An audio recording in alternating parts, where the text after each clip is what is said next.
কখনো কড়া রাসায়নিকে মেয়ের চুল রং করে দিচ্ছেন, আবার কখনো মাথার চুল ন্যাড়া করে দিচ্ছেন। কান ফুটো করার যন্ত্র দিয়ে কান ফুটো করে দিচ্ছেন।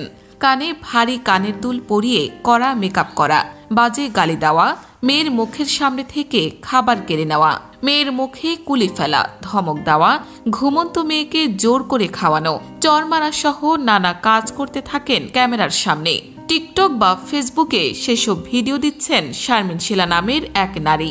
তিনি গায়ের রং ফর্সা করার ক্রিম বিক্রি করেন বলে ফেসবুকে ক্রিম আপা নামে পরিচিতি পেয়েছেন।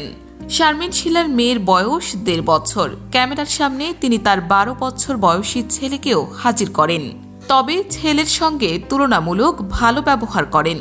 শারমিন শিলা ভিউ পেতে বা অনলাইনে টাকা আয়ের জন্য নিজের সন্তানকে ক্যামেরার সামনে নির্যাতন করছেন বলে অভিযোগ উঠেছে।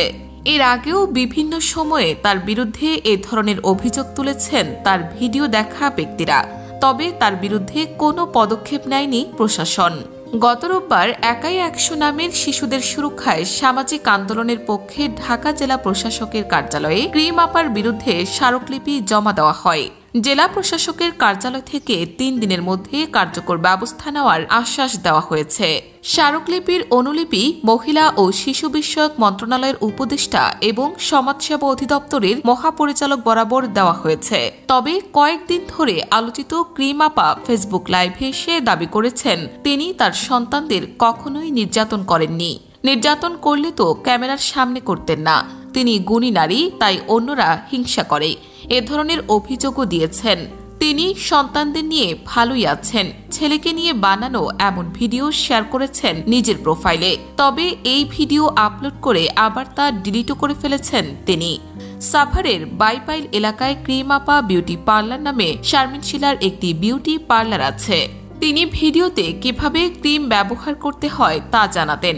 এর বাইরে কি রান্না করছেন, কি খাচ্ছেন, এইসব নিয়ে বিভিন্ন ভিডিওতে মেয়েকে হাজির করেন। মেয়ে ভয়ে চুপ করে থাকে, কখনো হাসে আবার কখনো অস্বাভাবিকভাবে কাঁদে। মেয়ে সারাক্ষণ আতঙ্কের মধ্যে থাকে, তা বিভিন্ন ভিডিওতে স্পষ্ট বোঝা যায়। সাভারের ইউএনও গণমাধ্যমকে জানিয়েছেন, উপজেলা মহিলা বিষয়ক কর্মকর্তা শিশু বা সন্তানকে নির্যাতন করার অভিযোগের বিষয়ে ব্যাখ্যা চেয়ে ওই নারীর কাছে চিঠি পাঠিয়েছেন। ওই নারী চিঠির সদুত্তর দিতে না পারলে প্রচলিত আইন অনুযায়ী ব্যবস্থা নেওয়া হবে। শারমিন শিলা মুঠোফোনের সংবাদ মাধ্যমকে বলেন, তার বিউটি পার্লার আছে। হিংসায় ষড়যন্ত্র করে এ ধরনের অভিযোগ দেওয়া হচ্ছে। তিনি তার 12 বছর বয়সী ছেলে এবং 1.5 বছর বয়সী মেয়েকে অনেক ভালোবাসেন। তারা দুজন তার কলিজার টুকরা। তাদের নির্যাতন করার প্রশ্নই আসে না।